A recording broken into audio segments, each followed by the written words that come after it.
Guys, अब से full videos हमारे न्यू चैनल पर अपलोड होंगे।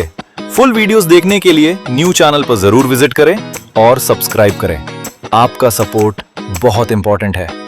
एक नॉर्मल ऑफिस वर्कर अचानक ट्रांस माइग्रेट होकर एम्प्रेस का हस्बैंड बन जाता है, लेकिन इस दुनिया में सब उसे एक यूजलेस सर्वेंट डिसाइपल समझते हैं। किसी को नहीं पता कि उसके पास secretly god tier check in system awaken हो चुका है और पहला ही चेक इन करते ही एमसी को मिलता है legendary primeval sword immortal physique. अब वो अलग अलग मिस्टीरियस प्लेसेस पर चेक इन करके god level items, techniques, physique skills और काउंटलेस ट्रेजर्स हासिल करता है। दुनिया की नजरों में वो अब भी एक यूजलेस हस्बैंड है, लेकिन सीक्रेटली एमसी इतना पावरफुल बन रहा है कि एक दिन पूरी दुनिया उसके सामने झुकने वाली है।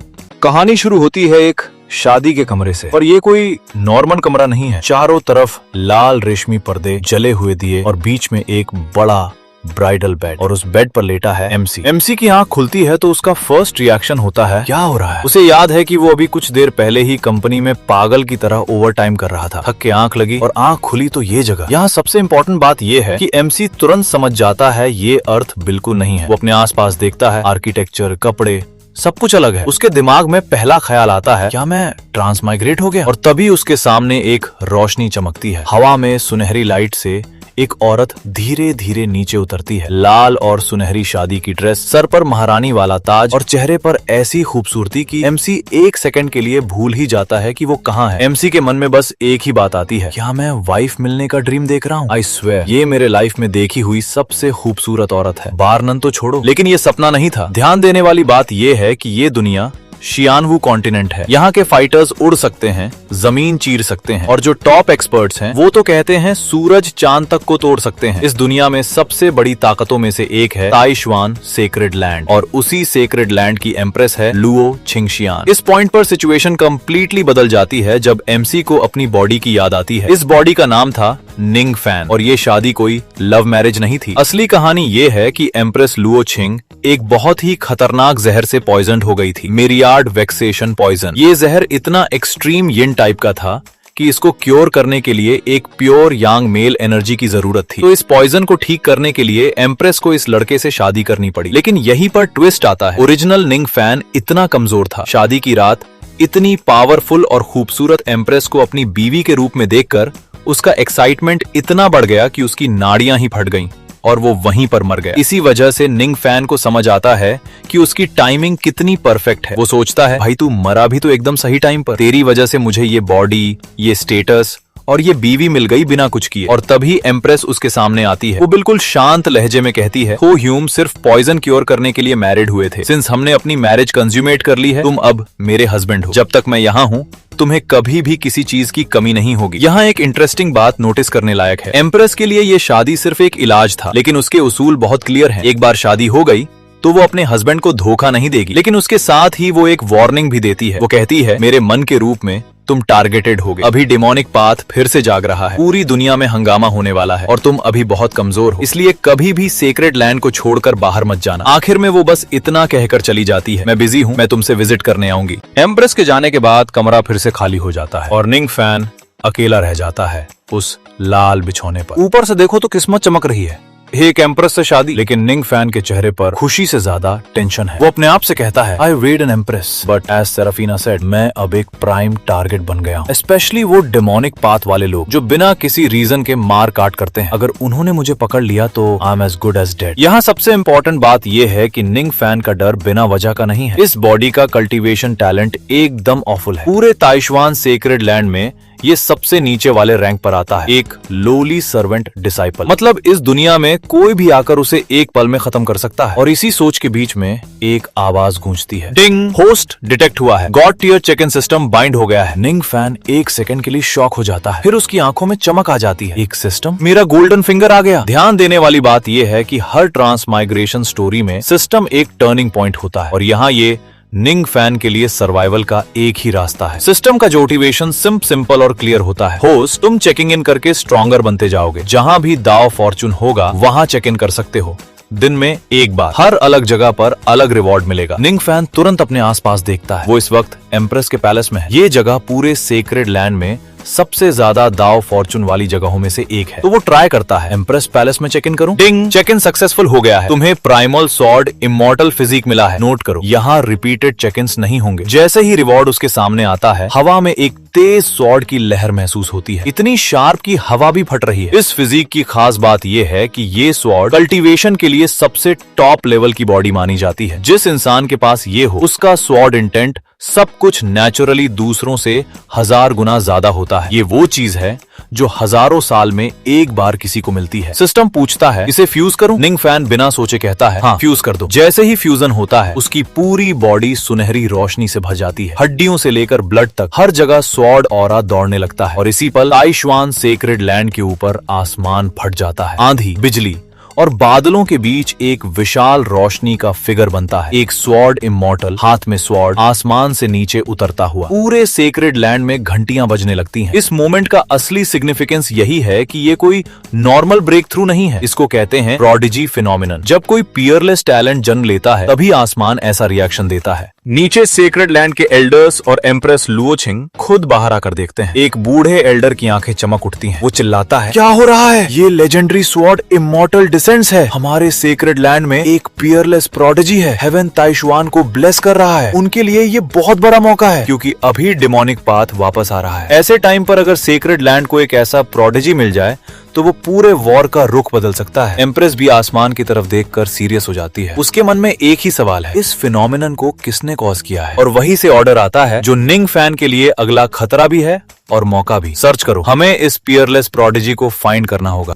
निंग फैन अपनी आंखें खोलता है। उसकी गोल्डन आईज में अभी भी स्वॉर्ड का निशान चमक रहा है। वो धीरे से कहता है, primal sword immortal physique pretty badass है। यहाँ सबसे इम्पोर्टेंट बात यह है कि ये फिजिक सिर्फ एक टाइटल नहीं है, इसका असर तुरंत दिखता है। वो जमीन पर बैठ जाता है और ट्राई करता है। पहले जो मॉर्टल ची को एब्जॉर्ब करने के लिए उसे 1000 बार कोशिश करनी पड़ती थी, अब वो एक बार में हो रहा है। वो बोलता है, अब मेरे लिए ब्रेक करो, और उसके चारों तरफ वाइल्ड स्पिरिचुअल एनर्जी घूमने लगती है। इस फिजिक की खास बात यह है कि ये जंगली स्पिरिचुअल एनर्जी को खींचकर प्योर पावर में बदल देती है। नॉर्मल कल्टीवेटर के लिए ये एनर्जी बहुत रफ होती है, पर निंग फैन के लिए ये बिल्कुल स्मूथ है। एक झटके में उसका ब्रेक थ्रू हो जाता है। बॉडी टेम्परिंग टियर 3 से टियर 4। देखने में ये सिर्फ एक छोटा स्टेप लगता है, लेकिन ध्यान देने वाली बात यह है कि वो अभी भी सबसे लोवेस्ट लेवल का कल्टीवेशन टेक्निक यूज कर रहा है। इस टेक्निक के साथ इतनी स्पीड से आगे बढ़ना अनप्रेसिडेंटेड माना जाता है। लेकिन निंग फैन खुश होने के बजाय और सीरियस हो जाता है। उसके मन में एक ही फिलॉसफी है, ये सब इल्यूजन है। जब तक मैं इनविंसिबल नहीं बन जाता, चाहे कितनी भी स्पीड हो,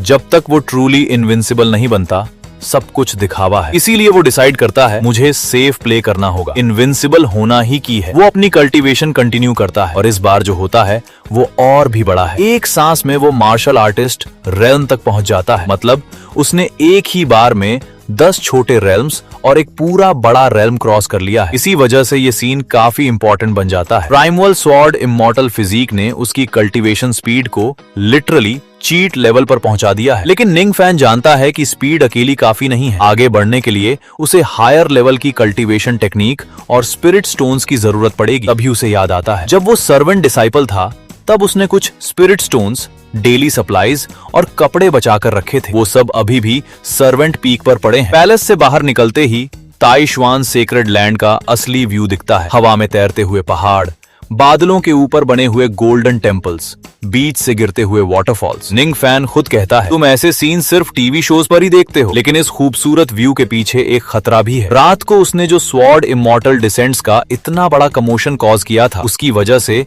पूरा सेक्रेड लैंड हिल गया है। हर जगह लोग उस पियरलेस प्रोडिजी को ढूंढ रहे हैं। निंग फैन समझ जाता है कि अगर अभी उसने अपनी आइडेंटिटी एक्सपोज कर दी, तो उसे तुरंत टारगेट करके मार दिया जाएगा। वो धीरे धीरे सीढ़ियों से नीचे उतरता है, और तभी कुछ डिसाइपल्स उसे देख लेते हैं। उनकी रिएक्शन तुरंत जेलसी वाली होती है। एक बोलता है, ओह माय गॉड, क्या ये वही गाय है जिसने एम्प्रेस से शादी की है? क्या वो हमें शो ऑफ कर रहा है? दूसरा कहता है, डैम, एम्प्रेस तो अंधी हो गई है, इसको इतनी आसानी से सब कुछ मिल गया। अगर शादी ही करनी थी तो उसे उस प्रोडिजी से करनी चाहिए थी जिसने कल रात फिनोमिनन कॉज किया था। इस पॉइंट पर सिचुएशन समझना इंपॉर्टेंट है। ताइशुआन सेक्रेड लैंड में लुओ छिंगशियान को सब लोग एक देवी की तरह पूजते हैं। उनके लिए वो प्योरेस्ट गॉडेस है और अचानक एक लोगली सर्वेंट उसका हस्बैंड बन जाए, ये बात कोई भी डिसाइपल इजीली एक्सेप्ट नहीं कर पा रहा। कुछ तो सीधा कहते हैं, मैं उसे बीट अप करना चाहता हूँ, लेकिन निंग फैन इन सब बातों पर रिएक्ट नहीं करता। यही उसकी समझदारी है। वो जानता है कि अभी लड़ने का कोई फायदा नहीं है। उसके पास अब एक सबसे बड़ा शील्ड है, एम्प्रेस के हस्बैंड के रूप में। इस ग्रैंड शुआन सेक्रेड लैंड में तुम ओपनली मुझे टच करने की डेयर नहीं करोगे। इसीलिए वो बस एक ही चीज करता है, बस इस सबको इग्नोर कर दो। बिना कुछ बोले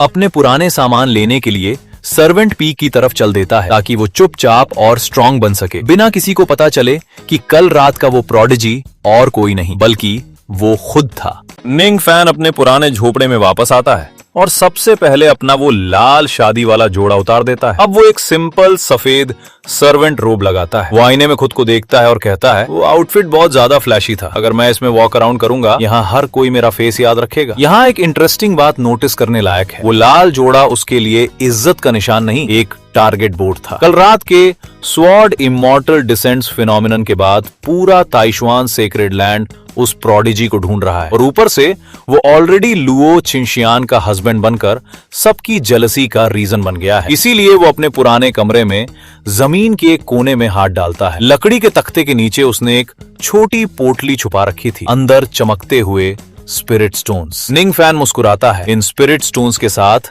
मेरी कल्टीवेशन स्पीड इंक्रीज होनी चाहिए। स्पिरिट स्टोन्स इस दुनिया में सिर्फ करेंसी नहीं होते, ये कल्टीवेशन के लिए फ्यूल का काम करते हैं। प्राइमल स्वॉर्ड इमॉर्टल फिजिक के साथ इनका यूज करने से उसकी स्पीड और भी बढ़ जाएगी। लेकिन उसे एक और चीज याद आती है। वो सिस्टम से पूछता है, राइट सिस्टम, सर्वेंट पीक पर कोई दाव फॉर्चून है क्या? यहाँ भी चेक इन कर सकते हैं? सिस्टम का जवाब आता है, यहाँ दाव फॉर्चून स्केयर्स है, सिर्फ एक चेक इन अलाउड है। इसका मतलब भी समझना जरूरी है। दाव फॉर्चून हर जगह इक्वल नहीं होती। एम्प्रेस पैलेस जैसी जगह पर फॉर्चून बहुत डेंस होती है, इसलिए वहाँ रेयर रिवॉर्ड्स मिलते हैं। लेकिन सर्वेंट पीक, जहां सबसे लो लेवल डिसाइपल्स रहते हैं, यहां फॉर्चून बहुत कम है। निंग फैन कहता है, फिर चेक इन कर दो। डिंग, चेक इन सक्सेसफुल हो गया है। सेक्रेड इनविजिबिलिटी क्लोक मिला है। हवा में एक काली क्लोक सामने आती है जिसमें सुनहरी रून्स चमक रहे हैं। सिस्टम बताता है, कल्टीवेशन बेस को हाइड करता है, प्रेजेंस को मास्क करता है, मार्शल सेंट से पहले किसी से भी हाइड करता है। ये सिर्फ एक कपड़ा नहीं है। इस क्लोक की खास बात यह है कि ये पहनने वाले का कल्टीवेशन लेवल उसकी बॉडी के अंदर की सीक्रेट्स और उसकी प्रेजेंस तक को छुपा देता है। चाहे कोई कितना भी स्ट्रॉन्ग स्कैनिंग टेक्निक यूज करे, उसे कुछ दिखाई नहीं देगा। निंग फैन के लिए ये परफेक्ट आइटम है। वो कहता है, क्या ग्रेट आइटम है। अभी तक उसकी सबसे बड़ी टेंशन यही थी कि उसका फ्लैशी स्टेटस और कल रात का फिनोमिनन उसके सीक्रेट्स को एक्सपोज कर देगा। लेकिन अब इस क्लोक के साथ वो कहता है, वो मेरे सीक्रेट्स को प्रोब नहीं कर पाएंगे। मैं इनविंसिबल होने तक लो ही रहूंगा। यही उसकी पूरी स्ट्रेटेजी है। गॉ दाओ, जब तक इनविंसिबल नहीं बनता तब तक लो प्रोफाइल में रहना। और इस मोमेंट का असली सिग्निफिकेंस तब समझ आता है जब निंग फैन दुनिया की पावर स्ट्रक्चर के बारे में सोचता है। वो कहता है, जब तक वो मार्शल सेंट नहीं है, कोई भी मेरे सीक्रेट्स को प्रोब नहीं कर सकता। इस दुनिया में कल्टीवेशन रेल्म्स काफी क्लियर हैं। मार्शल सेंट्स लेजेंडरी बीइंग्स हैं जो हजारों सालों से दिखे ही नहीं है। वो मिलेनिया से अपीयर नहीं हुए हैं। तो फिर सबसे स्ट्रॉन्ग कौन है? ताइशुआन सेक्रेड लैंड में सबसे स्ट्रॉन्ग है लुओ छिंगशियान, जो मार्शल मोनार्क रेल्म के पीक पर है। उसके बाद हैं सुप्रीम एल्डर ली छिंगतियान। बाकी सारे एल्डर्स सिर्फ मार्शल एम्परर लेवल पर है, और जो डिसाइपल्स हैं वो तो मार्शल किंग से भी नीचे हैं। इसी वजह से ये क्लोक इतना वैल्यूएबल बन जाता है, क्योंकि जब तक मार्शल सेंट लेवल का कोई नहीं आता, तब तक इस ग्रैंड शुआन सेक्रेड लैंड में कोई भी निंग फैन के अंदर की प्राइमल स्वॉर्ड इमॉर्टल फिजिक को देख ही नहीं पाएगा। आखिर में निंग फैन दरवाजे की तरफ देखता है। बाहर फ्लोटिंग माउंटेन्स दिख रहे हैं। अब उसके पास स्पिरिट स्टोन्स हैं कल्टीवेशन तेज करने के लिए, और सेक्रेड इनविजिबिलिटी क्लोक है अपने आप को छुपाने के लिए। वो धीरे से कहता है, कितना कन्वीनियंट है। सर्वेंट पीक से वापस आने के बाद निंग फैन अपने कोर्ट यार्ड में आता है। शाम का वक्त है। आंगन में एक पुराना सूखा पेड़ है और उस पेड़ के नीचे कोई खड़ा है जिसका उसने इंतजार नहीं किया था। लुओ छिंगशियान। वो अब शादी वाले लाल जोड़े में नहीं है, बल्कि एक सफेद और सुनहरी एम्प्रेस रूप में है। सर पर वही भारी ताज। ठंडी हवा में उसका दुपट्टा हल्के हल्के हिल रहा है। वो निंग फैन को देखकर कहती है, तुम वापस आ गए। निंग फैन थोड़ा सरप्राइज होता है, फिर मुस्कुराता है। है। वो कहता है, मेरी डियर वाइफ, क्या तुम मेरा वेट कर रही थी? यहाँ सबसे इम्पोर्टेंट बात यह है कि लुओ चिंगशियान का यहाँ आना कोई इत्तेफाक नहीं है। कल रात स्वॉर्ड इमॉर्टल डिसेंस फिनोमिनन के बाद पूरा सेक्रेड लैंड हाई अलर्ट पर है। वो जानती है कि निंगफैन अब सबसे ज्यादा वल्नरेबल है। वो सीधा मुद्दे पर आती है, क्या तुमने कल रात के फिनोमिनन के बारे में सुना है? निंगफैन अंदर से थोड़ा अलर्ट हो जाता है, लेकिन चेहरे पर नॉर्मल रहता है। सुना है? क्यों? लुओ चिंगशियान ज्यादा एक्सप्लेन नहीं करती। वो बस कहती है, कुछ नहीं है, मैं बस तुम्हें रिमाइंड करने आई थी। दुनिया लेटली कियोटिक होती जा रही है। तुम्हारी अपनी सेफ्टी के लिए सेक्रेड लैंड को लीव मत करो। इस डिसीजन के पीछे उसकी सोच साफ है। डेमोनिक पाथ वापस एक्टिव हो रहा है और बाहर निकलना निंगफैन के लिए मौत के बराबर है। इसी वजह से ये वार्निंग उसके लिए प्रोटेक्शन है, पाबंदी नहीं। निंगफैन तुरंत समझ जाता है और कहता है, समझ गया, मैं डेफिनेटली लीव नहीं करूंगा। मैं एटमोस्ट अंदर ही वॉक अराउंड करूंगा। ये उसकी भी स्ट्रेटेजी से परफेक्टली मैच करता है। उसे अभी बाहर जाना ही नहीं है। उसे तो सेक्रेड लैंड के अंदर ही सारी दाव फॉर्चून वाली जगहों पर चेक इन करना है। तब लुओ चिंगशियान अपने हाथ से एक चमकता हुआ गोल्डन टोकन निकालती है। बीच में एक बड़ा कैरेक्टर लिखा है, डी मतलब एम्परर। चारों तरफ 2 फीनिक्स बने हुए हैं। वो कहती है, ये एम्प्रेस टोकन है, इसे देखना मुझे देखने जैसा है। इसके साथ कुछ रेस्ट्रिक्टेड एरियाज को छोड़कर तुम सेक्रेड लैंड में कहीं भी जा सकते हो। इस टोकन का असली सिग्निफिकेंस यही है। ताइशुआन सेक्रेड लैंड में ऐसे कई हिस्से हैं जहां नॉर्मल डिसाइपल्स कभी नहीं जा सकते, जैसे Myriad Lodge Pavilion, Elixir Hall, Divine Arms Valley. लेकिन इस टोकन के साथ निंगफैन के लिए सारे दरवाजे खुल जाते हैं। ये सिर्फ एक परमिशन नहीं, ये लुओ चिंगशियान का भरोसा है। निंगफैन टोकन लेता है और खुशी में कहता है, थैंक यू वाइफ। फिर वाइफी? लुओ चिंगशियान का कोल्ड एक्सप्रेशन थोड़ा बिगड़ जाता है। वो कहती है, मुझे अब वाइफ मत बुलाओ, वाइफी भी नहीं। निंगफैन हंसकर कहता है, ओके माय लेडी। और लुओ चिंगशियान बिना कुछ बोले हवा में गायब हो जाती है। उसके जाते ही निंगफैन का एक्सप्रेशन बदल जाता है। वो टोकन को हाथ में पकड़कर सोचता है, सेक्रेड इनविजिबिलिटी क्लोक काम करता है। Even Luo Qingxian Martial Monarch Peak पर भी मुझे देख नहीं पाई। ध्यान देने वाली बात यह है कि ये उसके लिए सबसे बड़ा टेस्ट था। अब तक उसे लग रहा था कि क्लोक सिर्फ नीचे लेवल के लोगों से छुपाएगा, लेकिन अगर मार्शल मोनार्क पीक की लुओ चिंगशियान भी उसकी प्राइमल सॉर्ड इमॉर्टल फिजाइक को डिटेक्ट नहीं कर पाए, तो इसका मतलब ये क्लोक सच में मार्शल सेंट से पहले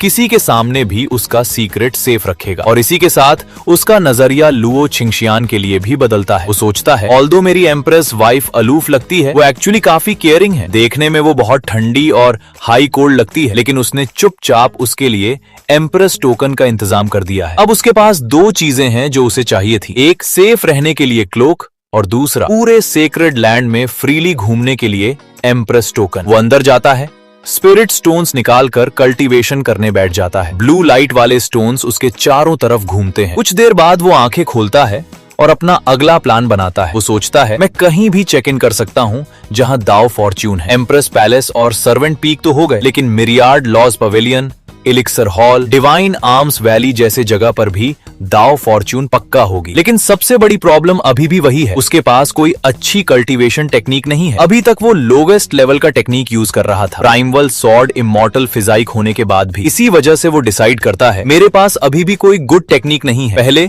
मैं मिरियार्ड लॉज पवेलियन में चेक इन करूंगा। लुओ चिंगशियान से एम्प्रेस टोकन लेने के बाद निंगफैन सीधा आता है मिरियार्ड लॉज पवेलियन पर। ये ताइशुआन सेक्रेड लैंड की सबसे इंपॉर्टेंट जगहों में से एक है। यहाँ हजारों सालों की टेक्निक्स, स्क्रिप्चर्स और सीक्रेट आर्ट्स रखे हुए हैं। गेट पर 2 गार्ड्स उसे रोकते हैं, बिना परमिशन के अंदर जाना अलाउड नहीं है। निंगफैन बिना कुछ कहे अपना एम्प्रेस टोकन आगे करता है। जैसे ही वो गोल्डन टोकन जिसमें डी कैरेक्टर लिखा है हवा में आता है, उसमें से सुनहरी रोशनी निकलती है। गार्ड्स टोकन को देखते ही पीछे हट जाते हैं। उनके लिए इस टोकन को देखना मतलब खुद लुओ चिंगशियान को देखना है। अंदर का नजारा देखते ही निंगफैन की आंखें खुल जाती हैं। एक बहुत बड़ा हॉल जिसमें जमीन से लेकर छत तक किताबों की अलमारियां हैं। हवा में सुनहरी रून्स तैर रहे हैं। पूरा हॉल एक अलग ही एनर्जी से भरा हुआ लगता है। तभी सिस्टम की आवाज आती है, टिंग। मिरियार्ड लॉज पवेलियन में चेक इन करूं? निंगफैन कहता है, चेक इन कर दो। सिस्टम नोटिस देता है, नोटिस यहाँ दाव फॉर्चून अबंडेंट है, तुम रिपीटेडली चेक इन कर सकते हो। यहाँ एक इंटरेस्टिंग बात नोटिस करने लायक है। पहले सर्वेंट पीक पर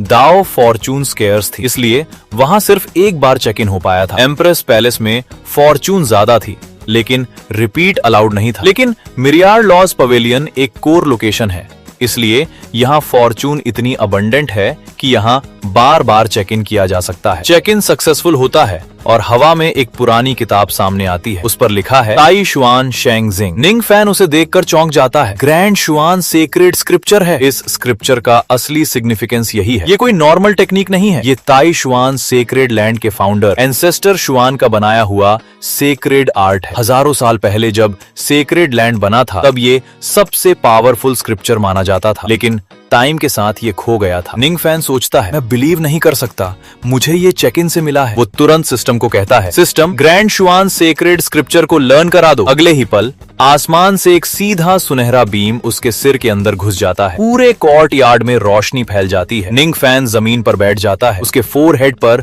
एक रून चमकने लगता है। कुछ ही सेकंड्स में सब शांत हो जाता है। निंग फैन आंखें खोलता है। उसके अंदर अब ये पूरा स्क्रिप्चर है जैसे उसने इसे सालों तक प्रैक्टिस किया हो। यहाँ सबसे इंपॉर्टेंट बात यह है कि check in rewards instantly mastered होते हैं। नॉर्मल कल्टीवेटर को एक ऐसी स्क्रिप्चर समझने में कई साल लग जाते हैं, लेकिन सिस्टम की वजह से निंग फैन को ये एक पल में मिल गया। लेकिन इस पावर के साथ एक प्रॉब्लम भी आती है। वो कल्टीवेशन करना शुरू करता है और कहता है, अगर मैं इसे रश करूंगा तो मैं वर्ल्ड एनर्जी को स्टर अप कर दूंगा। उसका प्राइमोवल स्वॉर्ड इमॉर्टल फिजिक और अब ये ग्रैंड शुआन सेक्रेड स्क्रिप्चर दोनों मिलकर उसकी कल्टीवेशन स्पीड को हद से ज्यादा तेज बना देते हैं। चारों तरफ की स्पिरिचुअल एनर्जी खींचकर उसकी तरफ आने लगती है। जमीन पर रखे हुए स्पिरिट स्टोन्स एक एक करके टूटने लगते हैं। तभी उसे एहसास होता है, लेकिन रिसोर्स ड्रेन टेरिफाइंग है। ये कॉम्बिनेशन फास्ट तो है, लेकिन इसके लिए चाहिए भी बहुत कुछ है। एक बार में इतने सारे स्पिरिट स्टोन्स खत्म हो रहे हैं। अगर ऐसे ही चलेगा तो उसके पास जो थोड़े से स्टोन्स बचे हैं